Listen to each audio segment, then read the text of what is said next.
Assalamualaikum warahmatullahi wabarakatuh. Alhamdulillahi wa kafa.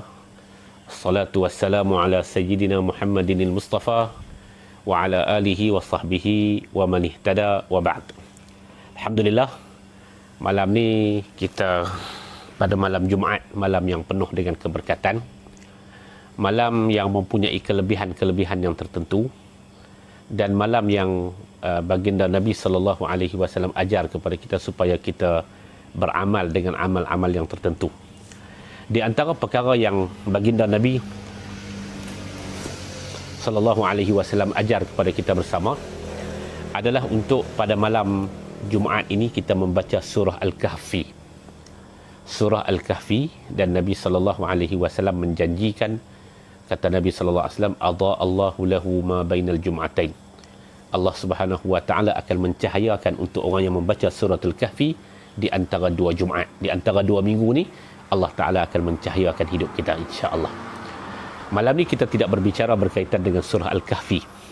Minggu depan insya-Allah 18 hari bulan, penutup kepada PKP 2 ni, 2.0 ni, insya-Allah kita akan menyambung berkaitan dengan Ashabul Kahfi ataupun berkaitan dengan suratul Kahfi, yang kita cuba nak bedah buku yang ditulis oleh Maulana Abil Hasan Ali Al-Hasani An-Nadawi yang berjudul Manusia dan Kemaruk Kebendaan.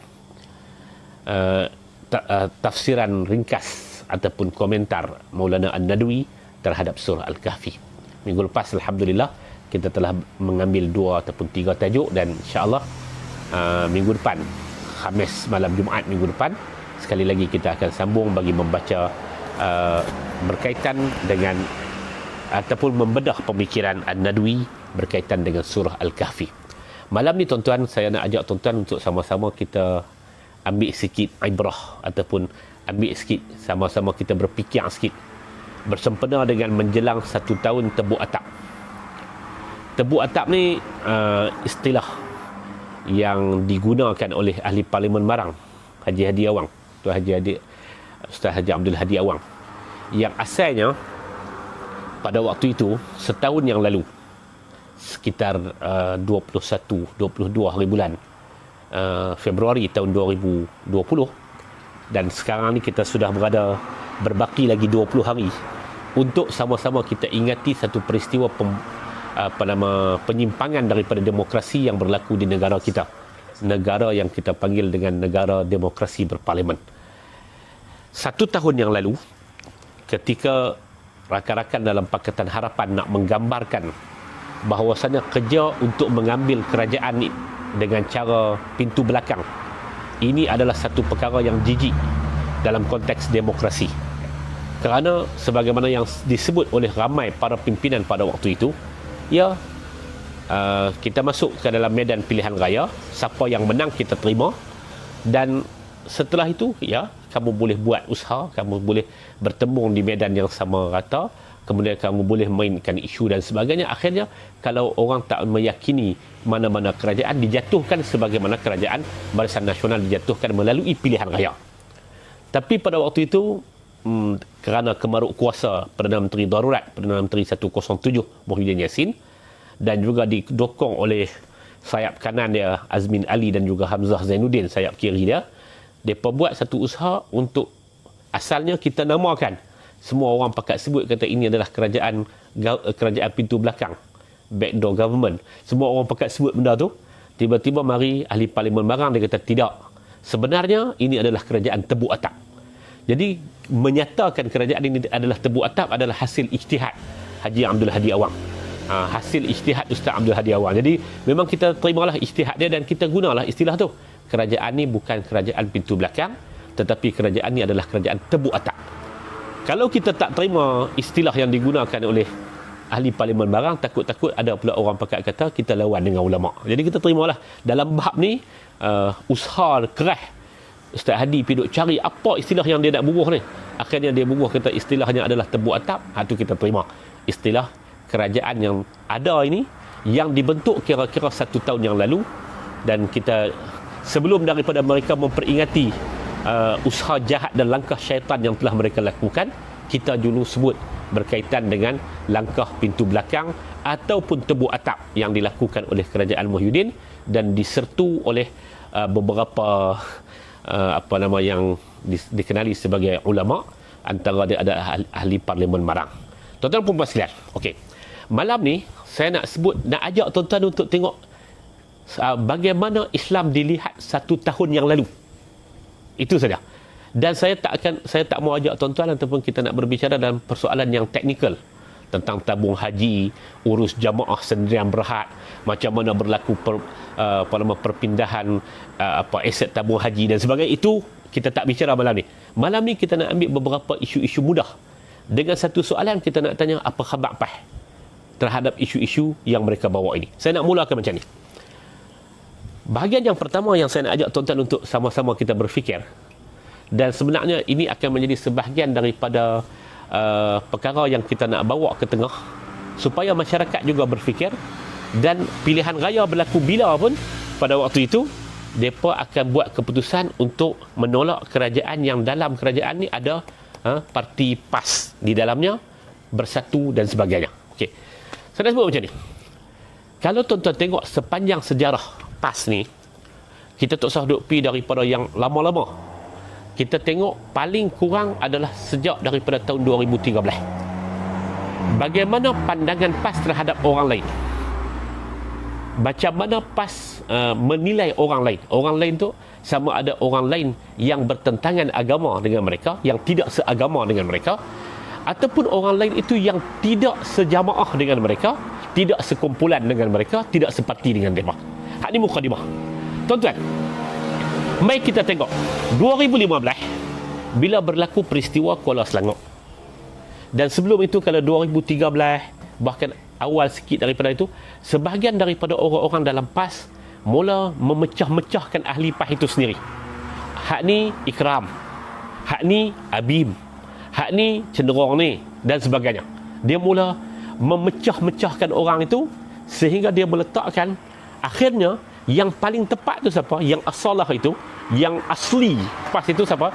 Orang yang menerima kepimpinan ulama. Kepimpinan ulama. Dengan dia turunkan darjat ulama itu sampai ulama itu turun ke kawasan-kawasan. Semua kawasan ada dewan ulamanya. Pada waktu itu namanya urusan ulama. Sekarang ni dah nama dewan, dianggotai oleh orang-orang yang disangkakan sebagai ulama duduk di situ, dan mereka mula memasukkan tarbiyah dalam pemikiran ataupun memasukkan fikrah dalam proses program-program tarbiyah terhadap orang-orang ini dengan mempertikaikan tentang fikrah orang-orang lain.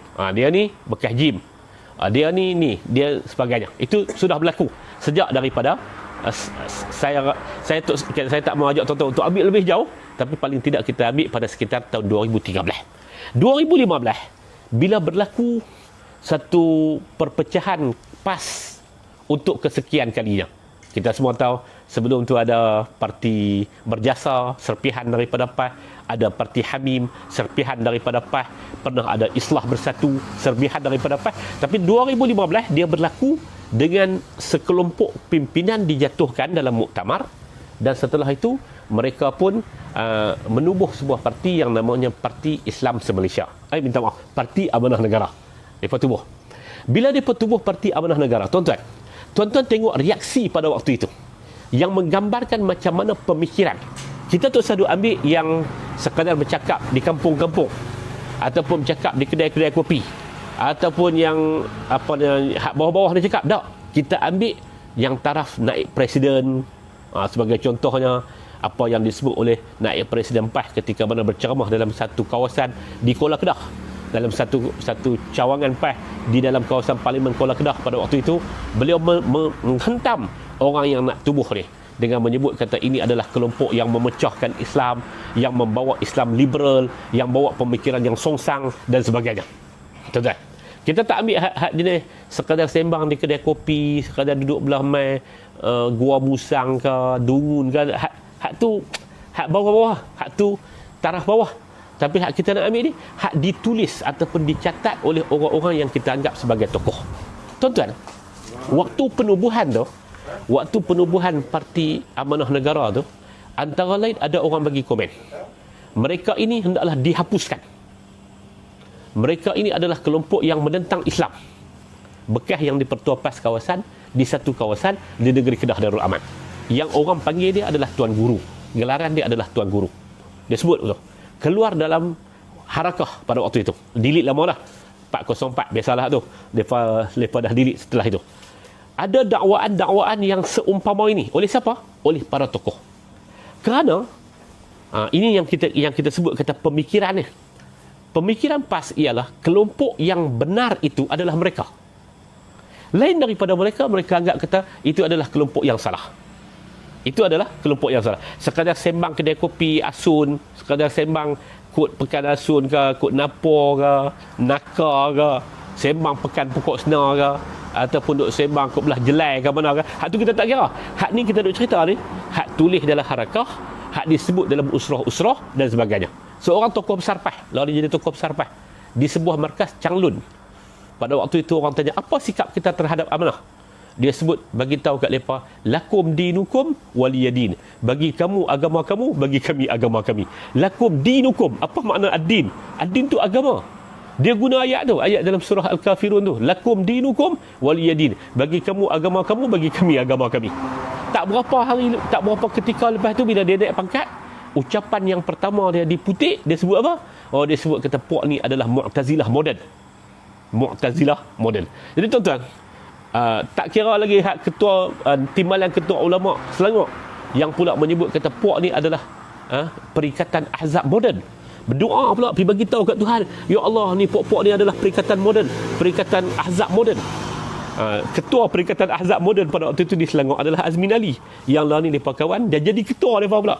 Jadi ketua lepas pula di Selangor. Tuan-tuan, saya nak sebut kat tuan-tuan, ini cara fikir dia apa? Cara fikir dia apa? Kalau kata kita sederhanakan apa yang pernah disebut oleh Isam Al-Bashir, dia fenomena ni fenomena mendunia.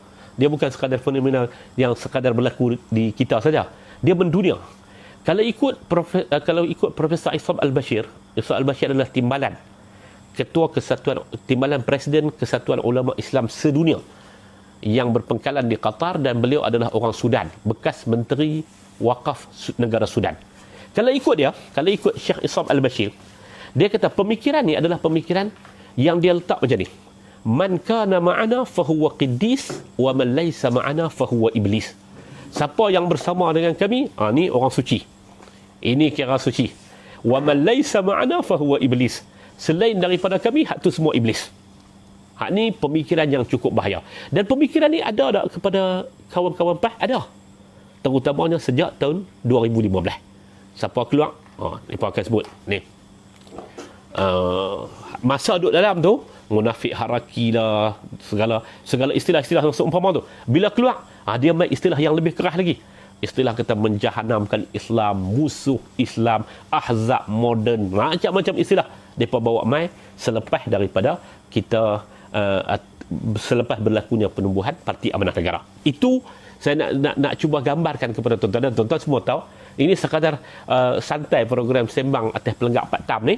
Kita sekadar nak sebut menjelang 1 tahun Perikatan Nasional mengambil alih kerajaan secara tidak demokratik dengan cara ikut istilah ahli parlimen barang tebuk atap. Mungkin dia berasa tak apa nak syok lagi kalau sekadar sebut kata pintu belakang, tak apa nampak sempurna lagi kejahatan tu.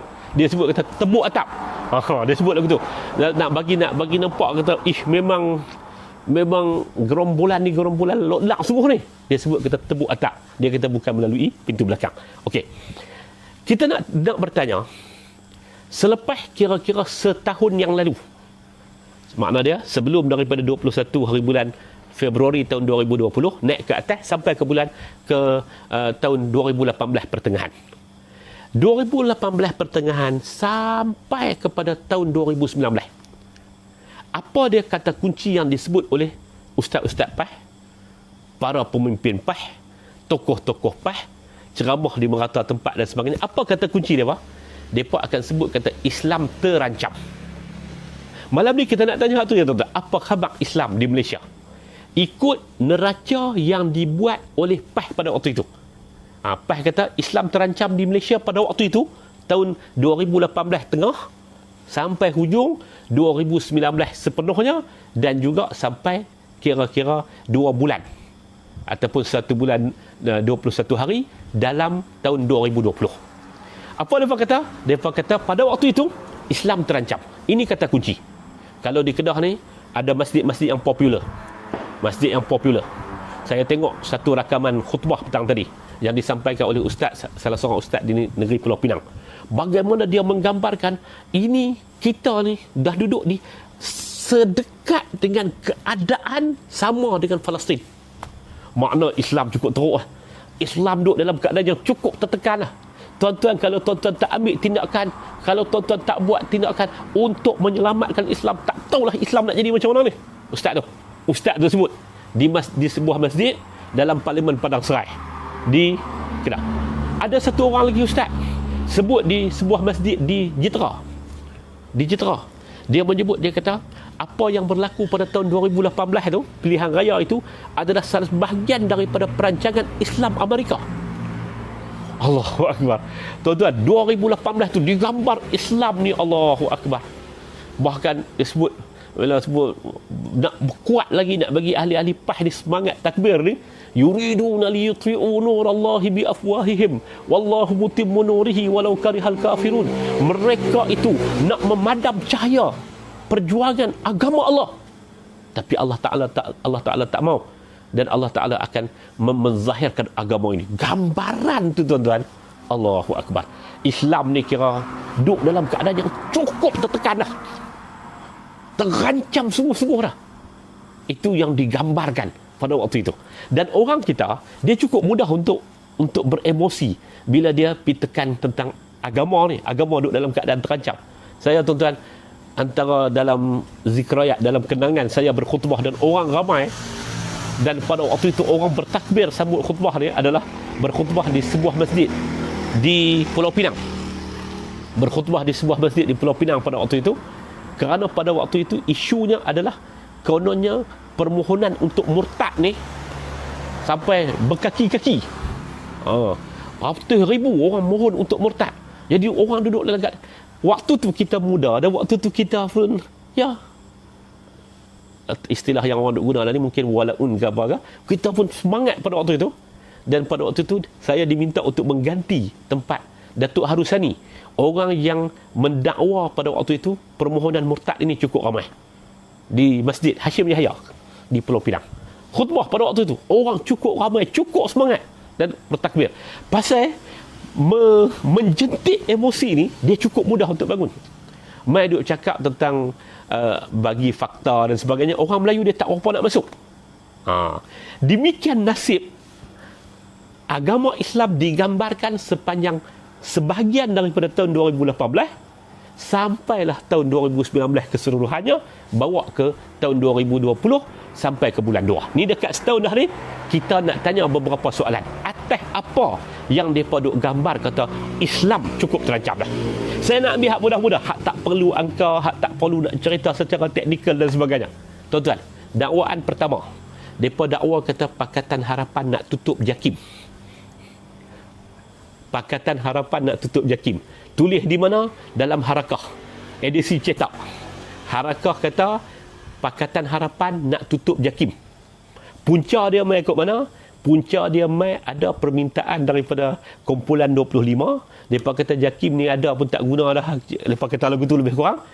Permintaan tu daripada pihak lain.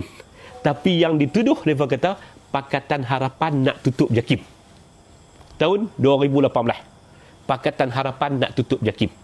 Tuan-tuan, kita tanya Allah ni, selepas timbalan Menteri Agama tu adalah orang PAS, selepas Menteri Agama yang dilantik oleh Kerajaan Tebuk Atap ini, Kerajaan Tebuk Atap ini bukan dilantik secara demokrasi ini, melalui Kerajaan Tebuk Atap ni, Menteri Agama tu adalah orang yang menyokong PAS. Apa buktinya? Dia antara orang yang hadir dalam perhimpunan 355 di Padang Merebuk. Tuan-tuan ingat, satu perhimpunan, mereka himpun menteri, mereka himpun wakil-wakil rakyat, apa semua tu berikrar di Padang Merebuk nak bentang RUU rang undang-undang 355 ni, pi bentang di Padang Merebuk. Masuk parlimen, sat berdiri, sat duduk, apa, habis pengai macam tu lah. Okey. Depa kata pada waktu itu dakwaan kata nak tutup JAKIM. Apa khabar JAKIM lah ni? Setahun dah.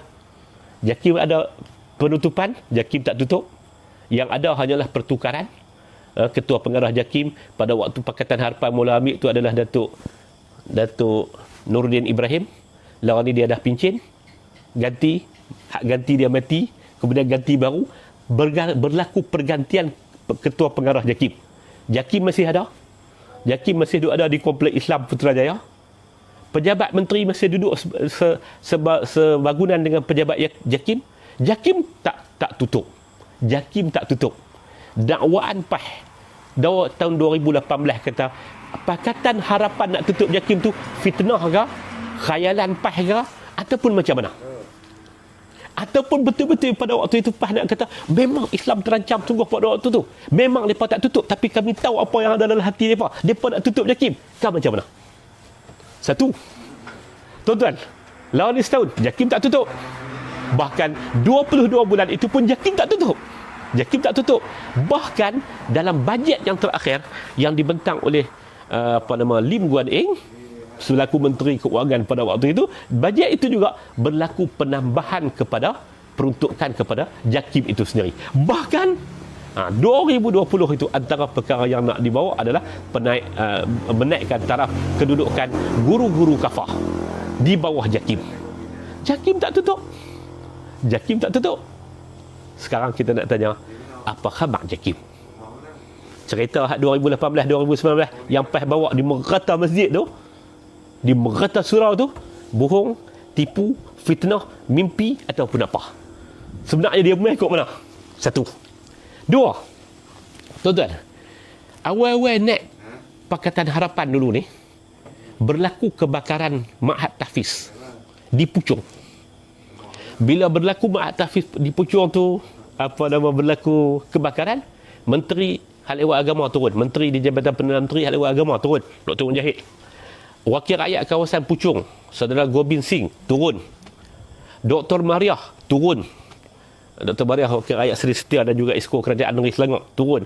Timbalan Perdana Menteri, turun tengok Ma'had Tahfiz tu. Dalam banyak-banyak sesi duk turun tu, antara lain, Menteri di Jabatan Perdana Menteri Hal Ehwal Agama sebut, dia kata kita nak kena kaji penubuhan Ma'had Tahfiz. Bukan nak tutup, nak kena kaji. Nak kena tengok kedudukan dia tu. Mana boleh duduk bangunan tengah-tengah? Mana boleh duduk dalam keadaan sempit nak pergi bubuh 40 orang? Macam mana kelayakan? Apa dia pedagogi pendidikan? Apa? Semua benda tu yang nak dikaji. Kita nak tambah baik. Apa yang mereka sebut? Mujahid. Mereka tak panggil mujahid. Mereka panggil mujahil. Mereka panggil mujahat. Siapa dia? Bekas calon PAS satu parlimen di negeri Kedah. Kita ada rakaman dia tu. Dalam kuliah di mana? Di sebuah surau di Seksyen 8 di Shah Alam. Dia sebut, ni mujahat ni, mujahil ni, jahil dan jahat. Pak Yusuf Rawa, Allah yarhamuh, hari ini salah seorang anak beliau, kak kepada Dr. Mujahid, Hajjah Afifah Haji Yusuf Rawa kembali ke rahmatullah 6 suku petang tadi. Mudah-mudahan Allah Ta'ala berahmati beliau. Pak Yusuf Rawa bubuh nama dengan harapan tafaul. Dia orang alim, dia orang tahu, dia bagi bubuh nama dengan harapan, dengan ada tafaul, mudah-mudahan anak dia ni menjadi pejuang. Dia bubuh nama Mujahid. Oh, dia ubah. Dia bubuh nama Mujahal, Mujahil, dia bubuh nama Mujahat, dia kata Mujahid nak tutup Ma'had Tahfiz. Bawa cerita merata surau, merata apa semua. Tuan-tuan, berapa buah Ma'had Tahfiz ditutup pada zaman Pakatan Harapan? Apa cerita Ma'had Tahfiz pada hari ini? Apa cerita Ma'had Tahfiz pada hari ini? Apa khabar Ma'had Tahfiz pada hari ini? Apa cerita tentang peruntukan yang telah diberikan oleh Guan Eng kepada Ma'had Tahfiz dan juga pondok-pondok sebanyak 100 juta? Apa cerita semua? Apa yang hampa bawa cerita? Apa yang dibawa cerita oleh PAS itu? Bohong, dusta, fitnah, khayalan, rekaan ataupun apa? Mereka mengatakan apa mereka sebut? Kata Pakatan Harapan nak tutup Ma'had Tahfiz. Tapi Ma'had Tahfiz masih ada.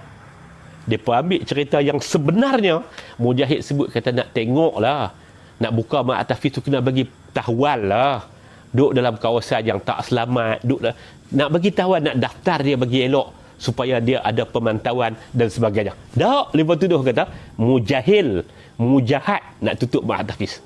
Apa cerita sekarang? Apa khabar sekarang? Okey, tak tepi. Yang ketiga, Tuan-tuan pernah ingat awal-awal pemerintahan Pakatan Harapan. Awal-awal pemerintahan Pakatan Harapan. Waktu tu geng-geng LGBT Pondan Arai, Darai ni mai jumpa dengan Dr. Mujahid. Mai jumpa dengan Dr. Mujahid di Kompleks Islam di Pejabat Menteri. Mai jumpa. Pasal apa nak jumpa? Mereka nak mengemukakan beberapa perkara. Kata kunci dia, mereka kata apa? Merata surau. Ceramah merata. Mereka kata Mujahid, ataupun mereka guna nama yang mereka kata terhadap Mujahid, Mujahad dan Mujahil ni, nak iktiraf LGBT. Mujahid sebut, kata kita jumpa kerana kita iktiraf kewujudan mereka. Mereka tu rakyat Malaysia. Bukan iktiraf mereka tu betul ataupun mereka tu salah. Tak. Cuma kita ada iktiraf kewujudan mereka. Mereka tu makhluk Tuhan. Mereka rakyat Malaysia. Mereka ada IC Malaysia. Oh tak, Mujahid ni adalah satu orang yang memperjuangkan LGBT. Mujahid iktiraf LGBT. Mujahid, macam-macam mereka kata agak Mujahid. Tuduh kat Mujahid macam-macam. Tuan-tuan, setahun yang lalu, hampir setahun yang lalu, Dr. Zul Al-Bakri dilantik sebagai Menteri Agama. Apa berlaku? Dr. Zul pula pi melawat tempat LGBT. Pi melawat tempat LGBT.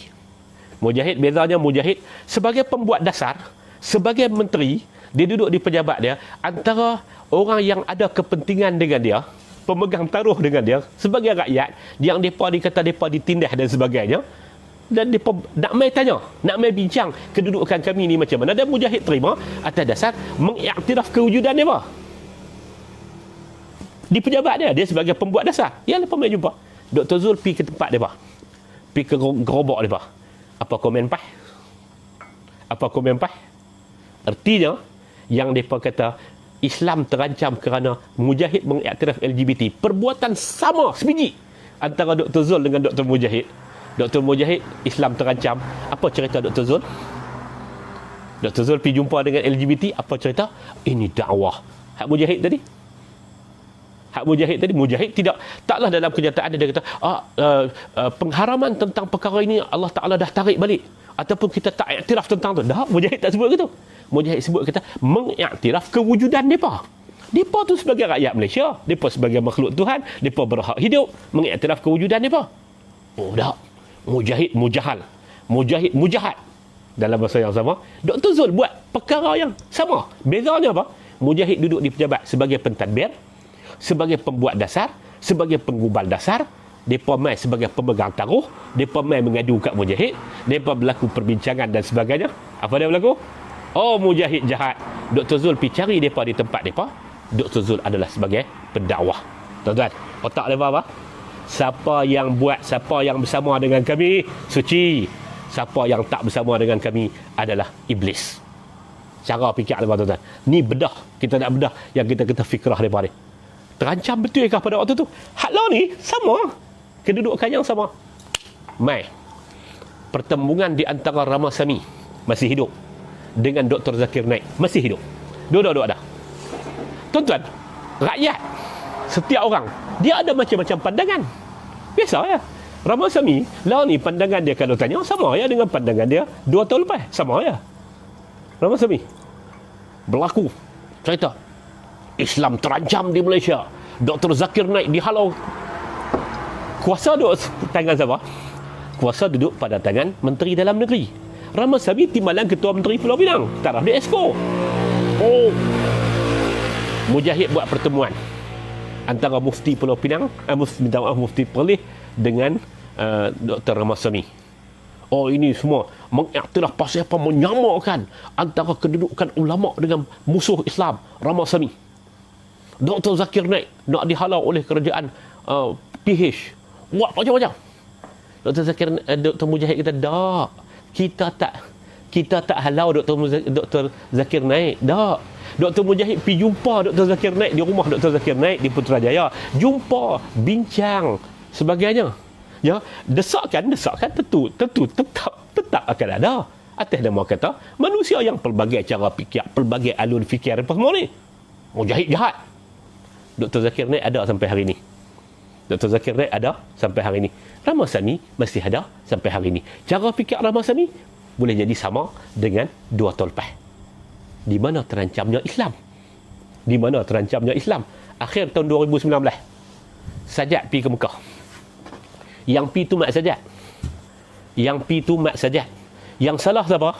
Harakah Daily tulis kenyataan yang dikeluarkan oleh AJK PAS Pusat. Siapa yang salah? Yang salah adalah Mujahid. Mujahid tak jaga agama. Mujahid macam tu, Mujahid macam ni. Mujahid ni bagi muka sangat. Yang bagi visa dia pi umrah adalah kerajaan Saudi. Yang bagi visa. Yang bawa, wallahu alam, syarikat siapa? Yang bawa tu. Yang salah siapa? Yang salah Mujahid. Mujahid bagi muka sangat. Mujahid nak jaga macam mana? Itu di bawah kuasa kedutaan Arab Saudi. Mujahid ni tu bala Allah Taala akan mai. Bala. Mat Sajjad hidup sampai lah. Mat Sajjad hidup sampai lah. Zaman Dr. Zul ni pula, Mat Sajjad buat lebih daripada tu. Zaman PAS duduk dalam kerajaan tu, Mat Sajjad buat macam-macam lagi. Oh, tak kata pula kata Islam terancam pada hari ni. Tuan-tuan, hak dia kata 2 tahun lepas bohong, fitnah, hasad dengki, menggigau, mimpi ataupun menentang apa. Tak ada perkataan lain yang boleh kita kata melainkan dia adalah fitnah dan juga pembohongan yang semata-mata nak tunjuk buruknya Dr. Mujahid yang direka. Itu cerita Mat Sajjad. Itu cerita Zakir Naik. Tak cukup lagi. Ahli parlimen Rantau Panjang melalui tebuk atap ni dia boleh jadi timbalan menteri. Timbalan menteri. Dia bercakap sampai lemah-lemah, sampai lenguh-lenguh punya bercakap. Sampai suara pun duk macam tu. Cakap dalam parlimen. Marah. Pasal apa? Pasal Mujahid, Menteri Agama tak ada langsung niat untuk menaikkan syiar Islam. Marah kat lah ni. Marah sungguh-sungguh. Pasal apa ni? Apa masalah dia? Masalah dia, MAS dan AirAsia tak membenarkan lagi, tak bagi lagi pramugari dia pakai tudung. Malindo, Firefly. Tuan-tuan, lah ni sepanjang zaman pemerintahan Perikatan Nasional ni, kerajaan tebuk atap Perdana Menteri 107 ni, Perdana Menteri Darurat ni, tuan-tuan, sepanjang pemerintahan mereka kapal terbang kurang berjalan, tapi masih berjalan. Tuan-tuan naik daripada Alostak, naik kapal terbang daripada Alostak, saya naik dah dalam selepas PKP dibuka saat dulu ni, kurungan tu, pergi Kuala Lumpur untuk mesyuarat, naik tengok macam tu lah. Terbelah daripada bawah sampai atas. Pak Yazid duk kata, Allah yarham Pak Yazid duk kata halal haram tu masih duk berlaku lagi. Itulah pakaian pramugari kita. Tak tambah apa? Tak tambah apa? Di mana suara Kak Lah ni, Islam terancam pasal pramugari tak pakai tudung. Pramugari tak pakai tudung tu Islam terancam. Siapa kata? Kak Lah, Jawatankuasa PAS Pusat, ahli parlimen kawasan Rantau Panjang. Islam terancam. Terancamnya Islam. Lah ni apa cerita? Apa habaq Kak Lah? Kak Lah duk kelang kabut beli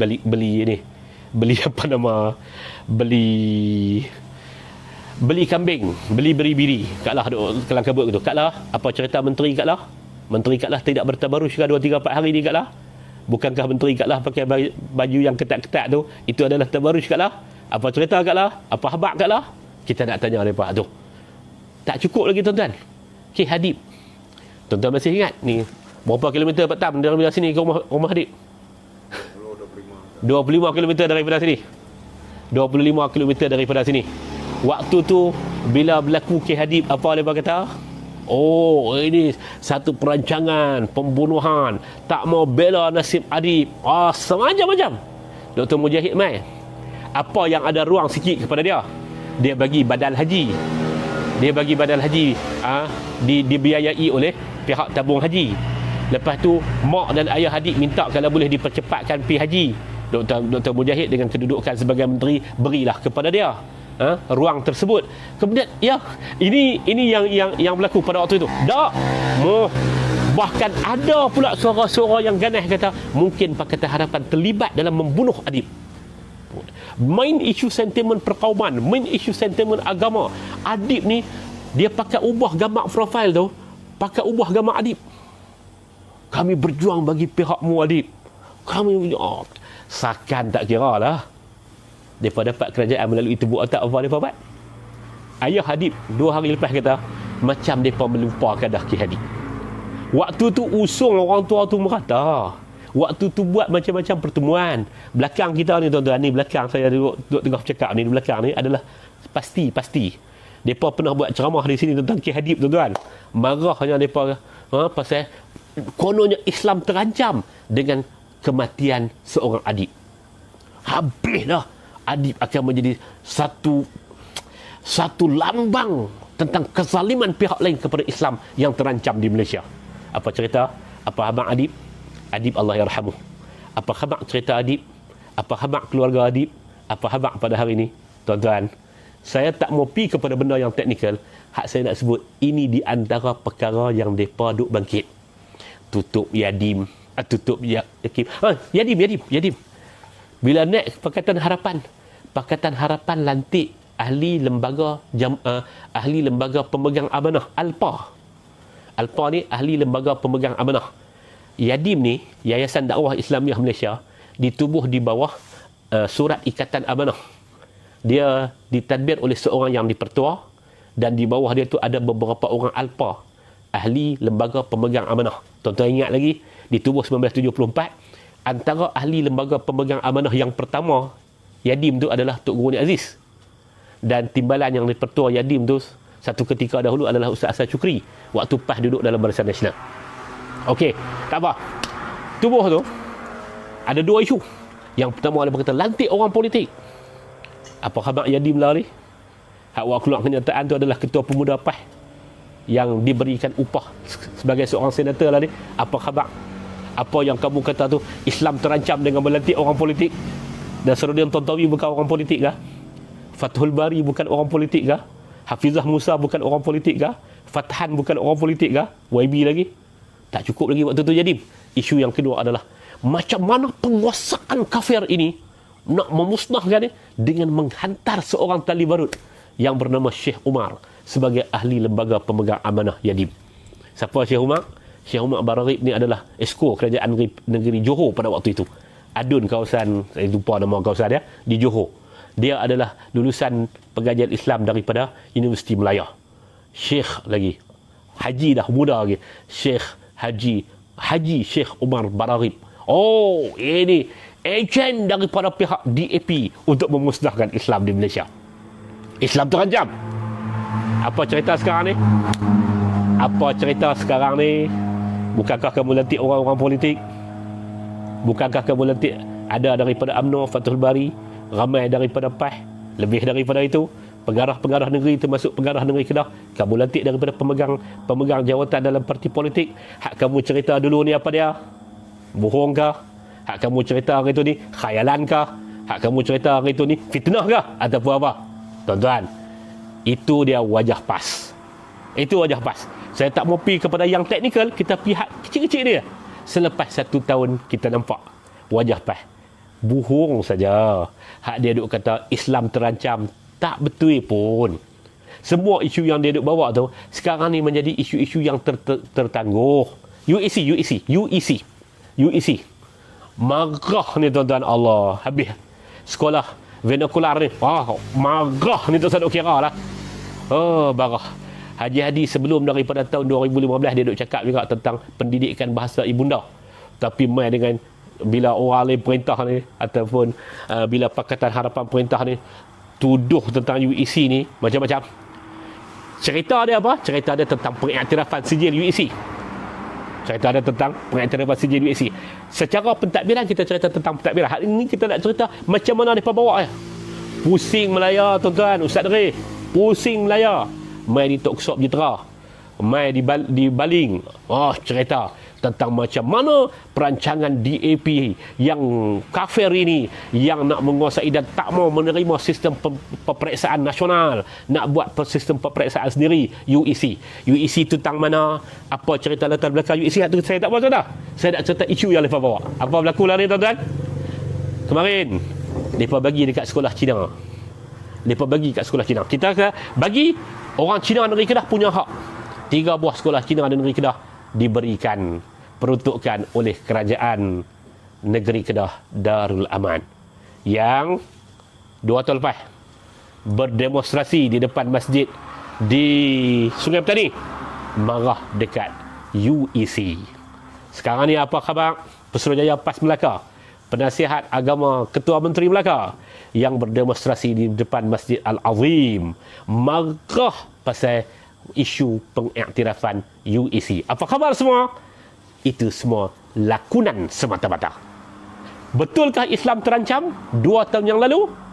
Kalau hujah mereka kerana isu-isu itu, dan isu itu sedang menjadi isu yang tertunggak, Islam, kalau kita ambil hujah mereka, cara fikir mereka, cara fikir Sungai Pau, cara fikir Padang Temusu, cara fikir mereka, kita kata ya, Islam terancam di Malaysia pada hari ini. Tapi betulkah? Itu semua mainan politik semata-mata. Mereka adalah sebuah parti politik, mereka hanya ada impian politik, dan mereka menunggang isu-isu yang berlaku secara setara di dalam masyarakat, dan mereka anggap itu sebagai hujah bahawa Islam terancam. Hak teknikal kita tak usah kira. Hak ni hak biasa-biasa. Yang lain ni mereka tak boleh jawab dengan tepat. Apa khabar kalah? Apa khabar Tuan Ibrahim Tuan Man? Apa khabar? Apa cerita Tuan Ibrahim, Datuk Tuan Ibrahim Tuan Man, yang sebelum daripada perintah nak beli makan daripada orang yang tidak bertudung pun tak boleh. Yang nak beli makan daripada orang yang tidak bertudung dalam bulan puasa pun tak boleh. Apa cerita sekarang ini? Adakah staf dalam kementerian kamu yang masih tidak bertudung? Apa cerita? Apa khabar para pramugari sistem penerbangan Malaysia? Apa cerita para pekerja dan pramugari di AirAsia yang sebahagiannya telah dibuang kerja kerana pandemik yang melanda? Tapi ala kulli hal, apa yang disebut oleh Kak Lah tak boleh buat pun.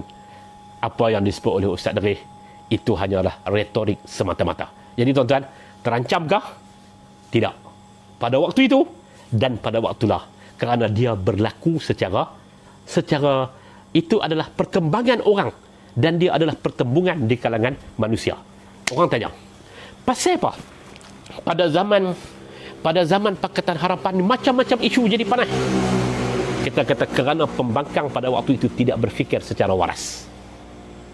Macam kita sebut tadi, isu-isu yang macam pembunuhan adib, mereka bakar semangat di Masjid Lubuk Kawah tu. Orang pakat bertakbir. Masjid Lubuk Kawah dalam Parlimen Kubang Pasu, orang pakat bertakbir. Duk dalam kepala ni, ahli Parlimen Kubang Pasu ni memang menyokong orang-orang yang lawan dengan Islam. Pada waktu tu tuan-tuan.